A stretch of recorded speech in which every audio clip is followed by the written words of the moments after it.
Hello friends, welcome back to my YouTube channel. எல்லாரும் எப்படி இருக்கீங்க? இன்னைக்கு நம்ம வந்து மேட்டர் எலக்ட்ரிக் பைக்கு இதை வாங்கி கிட்டத்தட்ட 3600 கிலோமீட்டர் நம்ம ஓட்டிட்டோம். நிறைய பேர் கேட்டுட்டு இருக்க கேள்வி என்னன்னா, இந்த வண்டியை பற்றி பாசிட்டிவ் நெகட்டிவ் சொல்லுங்கள். எங்கே நீங்கள் ஒரு 1000 கிலோமீட்டர் கம்ப்ளீட் பண்ணோடனே ஒரு வீடியோ போட்டிங்க, அதுக்கப்புறம் லாங் கேப் ஆகிடுச்சு, இதை பற்றி எதுவுமே சொல்லலையே அப்படின்னு நிறைய பேர் கமெண்ட் பண்ணிட்டு இருக்கீங்க. அண்ட் எனக்கும் தெரியுது, இப்போ பைக் செக்மெண்ட் அப்படின்னு பார்க்கும்போது நமக்கு அஃபோர்டபுள் எலக்ட்ரிக் வெஹிக்கிள் பைக் செக்மெண்ட்டில் அப்படின்னு பார்க்கும்போது மேட்டர் வந்து ஒன் ஆஃப் த சாய்ஸாக இருக்குது. ஸோ இதை நான் இப்போ ஒரு 3600 கிலோமீட்டர் ஓட்டினதுக்கப்புறம் இதோட பாசிட்டிவ் என்ன, நெகட்டிவ் என்ன அப்படின்றத தெளிவாக நம்ம பேச போகிறோம்.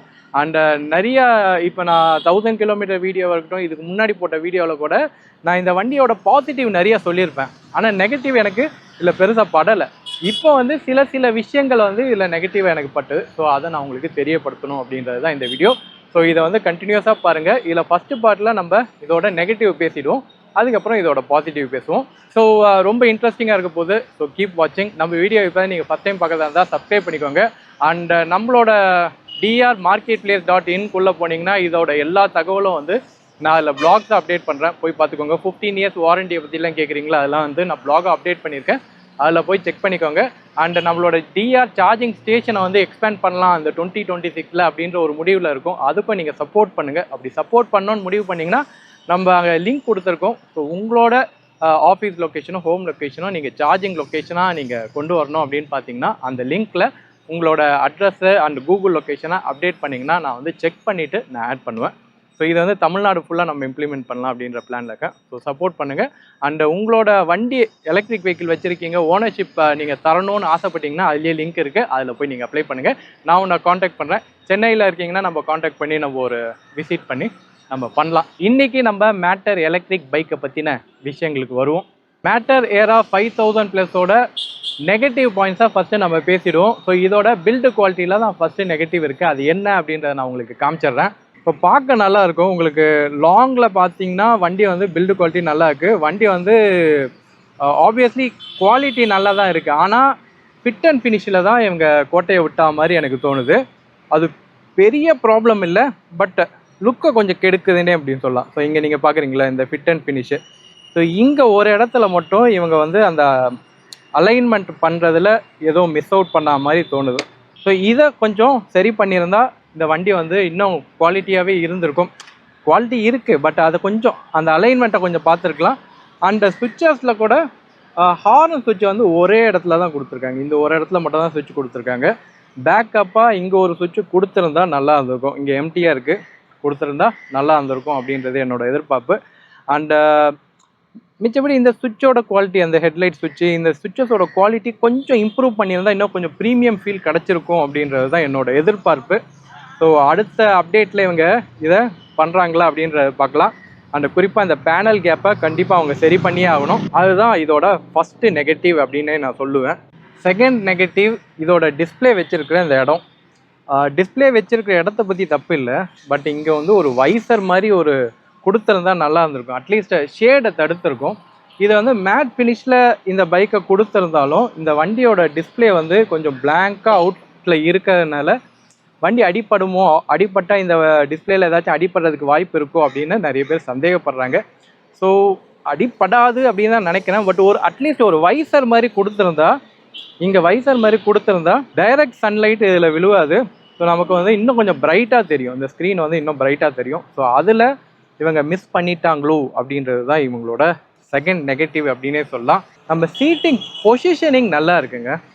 ஏன்னா ஓரளவுக்கு ஃப்ளாட் சீட்டாகவே கொடுத்துருக்காங்க. கம்யூட்டர் செக்மெண்ட்டுக்கு ஏற்ற மாதிரி தான் நல்லா தான் இருக்குது. ஆனால் அதில் 2 விஷயத்தை இவங்க கோட்டை விட்டாங்க. ஒரு விஷயம் என்னென்னா, இவங்க வந்து ஸ்ப்ளிட்டர் சீட்டாக கொடுத்துட்டாங்க. இப்போ நான் இங்கே சேடல் பேக் போட்டிருக்கனால தெரியல, ஒரே சீட்டு மாதிரி தெரியுது. ஆனால் என்னென்னா, இவங்க வந்து ஸ்ப்ளிட்டர் சீட்டாக கொடுத்துருக்கக்கூடாது. இவங்க வந்து சிங்கிள் சீட்டாக கொடுத்துருந்தா இந்த வண்டிக்கு வந்து சூப்பராக இருந்திருக்கும். அதை சேஞ்ச் பண்ணால் நல்லாயிருக்கும்.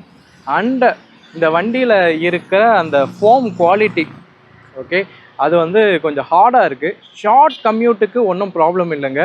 ஒரு மோர் தென் ஒரு 50 கிலோமீட்டர்லாம் நீங்கள் ட்ராவல் பண்ணுறீங்க அப்படின்னும் போது கொஞ்சம் நமக்கு வந்து பட் பெயின் வருது. அந்த பெயின் வந்து நமக்கு பில்லியனுக்கும் இருக்குது, ரைடருக்கும் இருக்குது. ஸோ அதை சேஞ்ச் பண்ணாங்கன்னா நல்லாயிருக்கும். ஸோ அதுதான் 3வது நெகட்டிவாக இது நான் சொல்கிறேன். 4வது நெகட்டிவ் அப்படின்னு நம்ம சொல்லும்போது இந்த வண்டியோட rear brake. Front brake complaint இல்லை, ஃப்ரண்ட் பிரேக் வந்து நல்லா ஷார்ப்பாகவே ஃப்ரண்ட் பிரேக் பிடிக்குது. நான் மோஸ்ட் ஆஃப் த டைம் வந்து நம்ம ஃப்ரண்ட் பிரேக் தான் யூஸ் பண்ணிகிட்டு இருக்கோம். ஆனால் ரியர் பிரேக்கு கொஞ்சம் சாஃப்டாக இருக்குது, ரொம்பவே சாஃப்டாக இருக்குது. அது எப்போ நமக்கு ஃபீல் ஆகுதுன்னா ரீஜென்ரேஷன் 85%க்கு அப்புறம் தான் ரீஜென்ரேஷன் ஒர்க் ஆகும். ஸோ ஒரு 100%ல் நீங்கள் சார்ஜ் பண்ணியிருக்கீங்க அப்படின்னும் போது 100 to 85 வரைக்கும் ஃபுல்லாகவே பிரேக்கிங்கில் தான் இது வந்து சப்போர்ட் ஆகும். அந்த டைமில் நமக்கு வந்து பிரேக்கிங்கோட கான்ஃபிடென்ட், அதாவது பிரேக்கிங் எந்த அளவுக்கு ஷார்ப்பாக பிடிக்குதுன்னு ஒன்று இருக்குல்ல, அந்த டைமில் இது வந்து ரியர் பிரேக்கு எனக்கு அந்தளவுக்கு சாட்டிஸ்ஃபேக்டரியாக இல்லை. கொஞ்சம் ஷார்ப்பாக இருந்தால் நல்லா இருந்திருக்குமோ அப்படின்றது தான். மோஸ்ட் ஆஃப் த டைம் நான் வந்து ஃப்ரண்ட் பிரேக்கே யூஸ் பண்ணுற மாதிரியான சுச்சுவேஷனுக்கு போகுது. ஏன்னா ரியர் பிரேக் ரொம்ப சாஃப்டாக இருக்கும். ஓகே, அதை இன்னும் கொஞ்சம் ஸ்ட்ரென்தன் பண்ணால் நல்லாயிருக்கும் அப்படின்றது தான் இதோட 4th நெகட்டிவ். இதோட 5வது நெகட்டிவ் பற்றி பார்ப்போம். 5வது நெகட்டிவ் என்னென்னா இதோட பர்சன்டேஜ் குறையுதுங்க. இந்த வண்டி வந்து ரேஞ்ச் வைஸ் எல்லாம் ஓகே தான் எனக்கு. ஆனால் என்னென்னா இதோட பர்சன்டேஜ் பயங்கரமாக டிராஸ்டிக்காக குறையும். இப்போ நான் 100% நான் போட்டு வச்சுருந்தேன்னு வச்சுக்கோங்களேன், ஒரு மணி நேரம் 2 மணி நேரம் கிட்ட நம்ம வரும்போது 1% கம்மியாயிடும். ஸோ அப்போ ஒரு நாளில் பார்த்தீங்கன்னா கடன்னு கம்மியாயிடுது. ஒரு நாளைக்கே ஒரு 5% கிட்ட சார்ஜ் வந்து சும்மா ஐடலாக நீங்கள் யூஸ் பண்ணல அப்படின்னா ஐடலில் வந்து உங்களுக்கு சார்ஜ் வந்து ட்ராப் ஆகுது. சரி, இது கனெக்டட் ஃபீச்சர்ஸ் இப்போ இது பார்த்தீங்கன்னா எல்டி கனெக்ட் ஆகிருக்கு, இதில் வந்து நெட்ஒர்க் இருக்குது அண்ட் சென்சார்ஸ்லாம் வந்து ஆக்டிவேஷன்லேயே இருக்குது. சரி, அதெல்லாம் ஓகே, அதுக்காக எடுத்துக்குது அப்படின்னு சொன்னாலும் இதை இன்னும் கொஞ்சம் ஆப்டிமைஸ் பண்ண முடியும் அப்படின்றது தான் இவங்க ஸ்டார்டிங்கில் இப்போ தான் இந்த மாதிரி வண்டிகள்லாம் வருது. ஸோ அப்போ இந்த சாஃப்ட்வேரை இன்னும் ஆப்டிமைஸ் பண்ணால் இந்த பேட்டரியோட பர்சன்டேஜ் வேஸ்டேஜை வந்து குறைக்க முடியும் அப்படின்றது என்னோட கருத்து. இதை அவங்க அப்டேட் பண்ணால் நல்லாயிருக்கும். சரி, அடுத்ததில் தான் ஏஐலாம் கொண்டு வரேன்னு சொல்கிறாங்களே, ஸோ அப்படி கொண்டு வரும்போது இந்த பர்சன்டேஜ் ட்ராப்பு ரெடியூஸ் ஆகும் அப்படின்னு நான் நம்புகிறேன். ஆனால் இப்போதைக்கு என்னென்னா இந்த வண்டி வாங்கினீங்கன்னா ஃபஸ்ட்டு இரிட்டேட் ஆகிற விஷயம் என்னென்னா இந்த பர்சன்டேஜ் ட்ராப் ஆகிறத நீங்கள் இரிட்டேட் ஆவீங்க. அதுதான் நீங்கள் ஃபஸ்ட்டு ஃபேஸ் பண்ணுவீங்க. நீங்கள் பர்சன்டேஜ் நீங்கள் ஒன்று பார்த்துட்டு போவீங்க, எடுக்கும்போது பார்த்தீங்கன்னா அட்லீஸ்ட் ஒரு 2% 3% குறைஞ்சிருக்கும். ஸோ அது வந்து மெயின் நெகட்டிவ் பாயிண்ட் அப்படின்னு சொல்கிறேன். இதை இந்த சாஃப்ட்வேரை இவங்க ஆப்டிமைஸ் பண்ணியே ஆகணும் அப்படின்றது இதோட 5வது பாயிண்ட்டு. இந்த வண்டி வாங்கினவனையே நீங்கள் வந்து ஒரு மிகப்பெரிய பிரச்சனையில் நீங்கள் இருப்பீங்க. அதை வந்து கம்பெனி தரப்புலேருந்து கொஞ்சம் எஜுகேட் பண்ணணும். என்னன்னா இந்த வண்டி வாங்கினவங்க எல்லாருமே சொல்கிற ஒரு கம்ப்ளைண்ட் என்னென்னா, திடீர்னு 50%ல் இருக்கும்போது ஒரு 10%க்கு ட்ராப் ஆகிடுது, வண்டி டிராஸ்டிக்காக பேட்ரி வோல்டேஜ் வந்து ட்ராப் ஆகுது, பேட்ரி வோல்டேஜ் ட்ராப் ஆகுது அப்படின்னு நிறைய பேர் வந்து சொல்லி நீங்கள் கேள்விப்பட்டிருப்பீங்க. அதுக்கு வந்து நம்ம யூசர் சைட்லேருந்து ஒரு ப்ராப்ளம் இருக்குது. எனக்கும் வந்து இனிஷியல் டேஸில் நான் வாங்கி ஒரு 15 நாள் இருக்குமா, அதுக்குள்ளேயே எனக்கு அந்த ஒரு ப்ராப்ளம் வந்தது. எனக்கு வந்து 50%, நான் வண்டி எடுக்கும்போது 60% இருந்தது, நான் ஒரு இடத்துக்கு போகும்போது 50%ஆக இருந்தது. திடீர்னு பேட்ரி வோல்டேஜ் வந்து ட்ராப் ஆகி இங்கே எனக்கு வந்து ஹை அலர்ட். எனக்கு ஃபஸ்ட்டு டைம் இந்த வண்டியில் கிரிட்டிக்கல் வால்யூம் அலர்ட் வந்து இங்கே வந்துட்டு இருந்தது. பேட்ரி வந்து 10%க்கு கீழே வந்துச்சு. ஆல்மோஸ்ட் பார்த்தீங்கன்னா 9% தான் இருந்தது. ஆமாம், 7% தான் இருந்தது. 9லேருந்து அப்புறம் திடீர்னு 7 ஆச்சு. பக்கத்தில் என் ஃப்ரெண்டு வீட்டுக்கு தான் போயிருந்தேன். நான் உடனே ஸ்டாப் பண்ணிட்டு அவங்க ஃப்ரெண்டு வீட்டில் போய் நான் சார்ஜ் பண்ணேன். சார்ஜ் பண்ணிட்டு ஒரு 20% சார்ஜ் பண்ணிட்டு வீட்டுக்கு வந்துட்டேன் நான். ஸோ இதை நான் ஏன் சொல்கிறேன் அப்படின்னா, இந்த வண்டி வாங்கினோடனே தப்பு பண்ணுற ஒரு விஷயம் என்னென்னா, இது வந்து லித்தியம் அயன் பேட்டரி அப்படின்றதுனால நம்ம லித்தியம் அயன் பேட்டரினா என்ன ஆகும், நம்ம 20%லேருந்து 80% சார்ஜ் மெயின்டைன் பண்ணால் போதும் அப்படின்னு நம்ம நினைப்போம். 20% வந்தோடனே நம்ம சார்ஜ் போடுவோம், 80% வந்தோடனே சார்ஜை கட் ஆஃப் பண்ணலாம். ஸோ 100% வரைக்கும் போட்டுச்சுன்னா லித்தியம் அயனோ பேட்டரியோட லைஃப் அஃபெக்ட் ஆகும் அப்படின்றது ஒரு பொதுவான ஒரு கருத்து. இதில் இருக்கிறது வந்து lithium ion NMC chemistry, nickel magnesium cobalt அப்படின்ற இந்த கெமிஸ்ட்ரி தான் இதில் இருக்குது. ஸோ நானும் என்ன பண்ணேன்னா ஒரு 90% 99% வரைக்கும் தான் சார்ஜ் பண்ணேன். 100% வரைக்கும் நான் சார்ஜே பண்ணலை. நான் வாங்கினேன் ஒரு 15 நாளைக்கு, அன்டில் அந்த இஷ்யூ வர வரைக்கும். அதுக்கப்புறம் தான் தெரிஞ்சது இந்த வண்டியை வந்து அப் டு 100% சார்ஜ் பண்ணாதான் இந்த பேட்ரி, புதுசாக வாங்கினோடனே பேட்ரி கேலிப்ரேஷன் கொஞ்சம் மிஸ் ஆகும். பேட்டரி வந்து கரெக்டாக கேலிப்ரேட் ஆகி அதோட செல் வோல்டேஜ்லாம் கரெக்டாக பேலன்ஸ் ஆகும். அந்த டைம் 100% ரீச் ஆகிற வரைக்கும் அது வந்து பேலன்ஸ் பண்ணும். கரெக்டாக அந்த 99லேருந்து 100% எடுக்கிறதுக்கே ஒரு 45 மினிட்ஸ் எடுத்துக்கோங்க. நீங்கள் 95லேருந்து 99லேருந்து 100 அந்த 1% வர்றதுக்கே 45 மினிட்ஸ் எடுத்துக்கும் அந்த கேலிப்ரேட் ஆகிறதுக்கு மட்டும். அதை நீங்கள் பொறுமையாக கேலிப்ரேட் பண்ணோம். இந்த வண்டியில் பார்க்கும்போது அப் டு ஒரு 4.5 hour வரைக்கும் ஸ்பீடாகிடும். அந்த 99லேருந்து 100% ஆகுறதுக்கு மட்டும் ரொம்ப ஸ்லோவாகும்.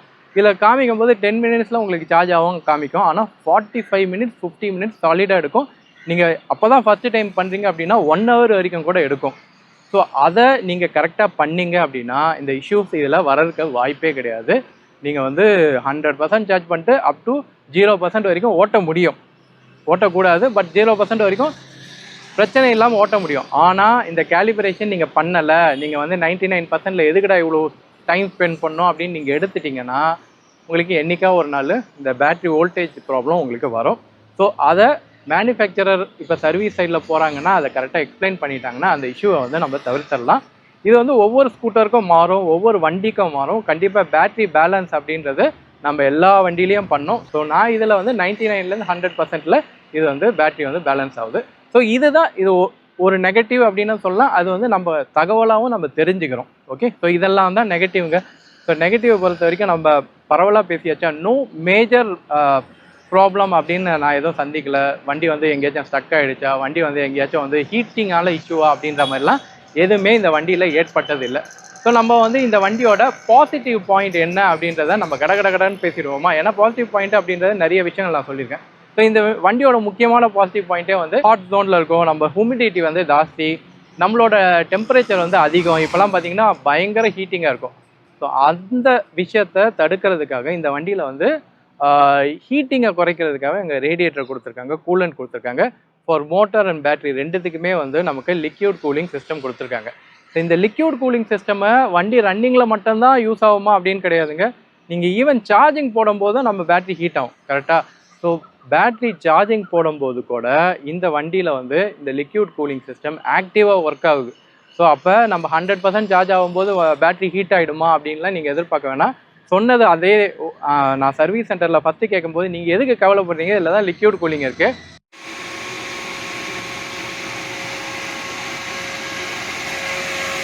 கூலிங் சவுண்டு கேட்குதுங்களா? இப்போ ரேடியேட்டர் வந்து ஆன் ஆகிருக்கு. நம்ம சார்ஜிங் போட்டிருக்கோம். கிட்டத்தட்ட இப்போ வந்து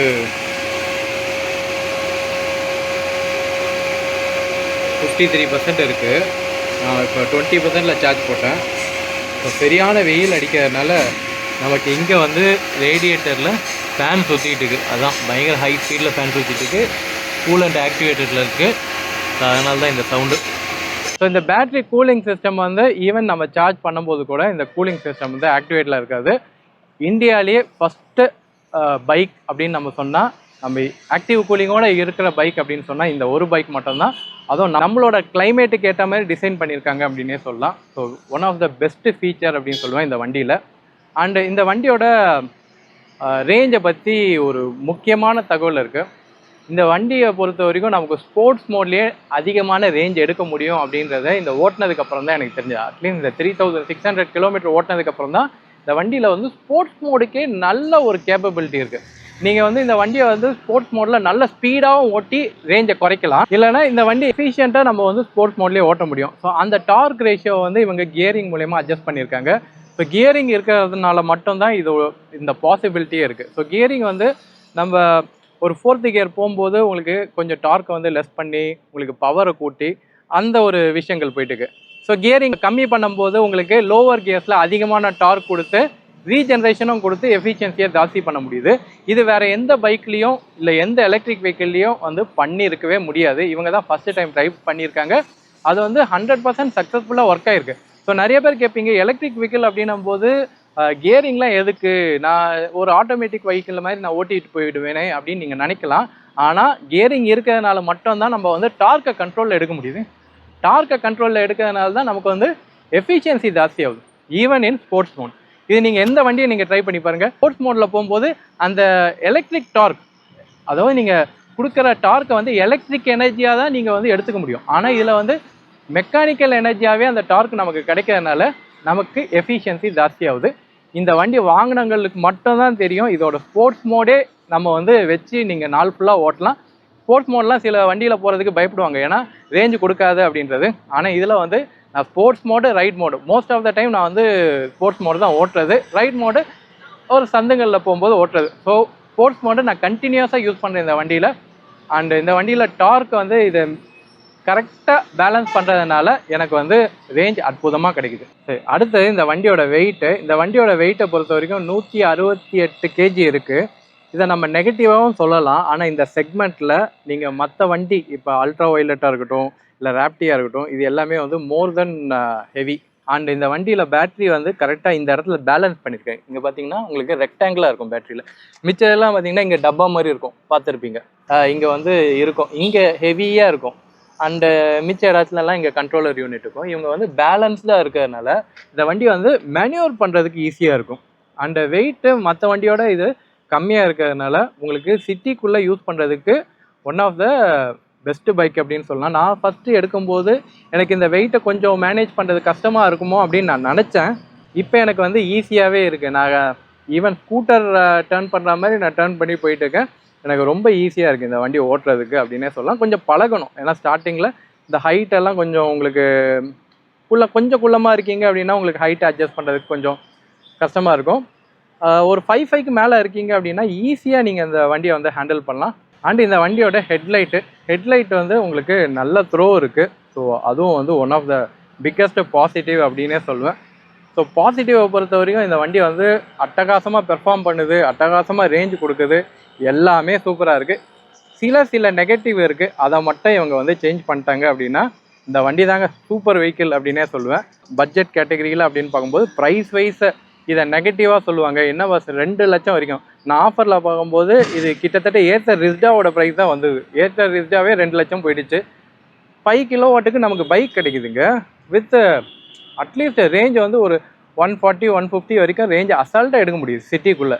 எல்லாமே ஃபுல்ஃபைல் பண்ணிடுது. உங்களுக்கு வந்து ஹீட்டிங் ப்ராப்ளம் இல்லை, வண்டி வந்து சூப்பராக போகுது, எந்த விதமான எலக்ட்ரிக் ப்ராப்ளம் இல்லை.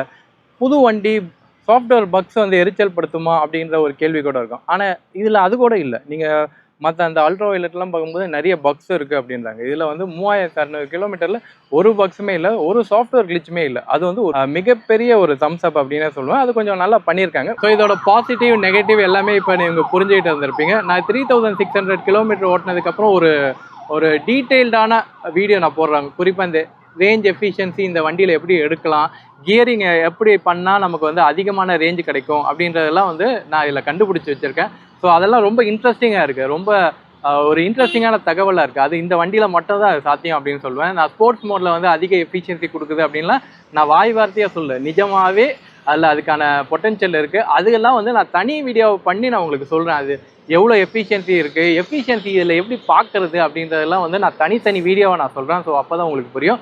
ஸோ ஐ ஹோப் இந்த வீடியோ வந்து இன்ட்ரெஸ்டிங்காக இருந்திருக்கும் நான் நம்புறேன். See you on next video. Until then, bye bye from Diwakar.